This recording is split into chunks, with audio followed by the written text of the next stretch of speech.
টুনুক টুনুক ton ton না happy Holi Munna টুনক টুনক টুন টুন না সেম টু ইউ মুন্না। टुनुक टुनुक टन टन ना भाऊजी के बाहर निकाला मुन्ना टुनक टुनक टुन टुन ना खाना बनवा थी मुन्ना। टुनुक टुनुक टन टन ना बस चन्नन लगाऊ मुन्ना टुनक टुनक टुन टुन ना भरोसा नहीं बा मुन्ना। टुनुक टुनुक टन टन ना बोलाई के देखा मुन्ना टुनक टुनक टुन टुन ना ज्यादा दिन लगाया मुन्ना। टुनुक टुनुक टन टन ना ठीक बाटे मुन्ना टुनक टुनक टुन टुन ना आवा गोलू के मम्मी खाली चन्नन लगई ही फिर जही घरे ये मुन्ना।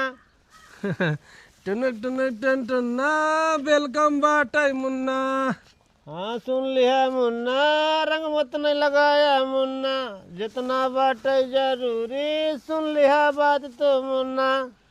टुनुक टुनुक टन टन ना हे देख ले कितना लगावा थई मुन्ना हैप्पी होली भौजी छोड़ब नाही दूना।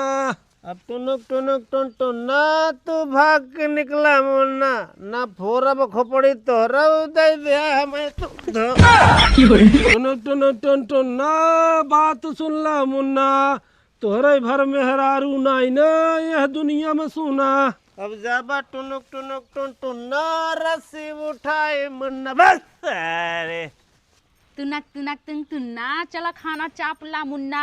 टुनक टुनक टुन टुन ना आगे आगे चला हमारा बात तो सुनना चला गोलगुआ में चला। अब पता नहीं कितना ढकेल ले है बाटा।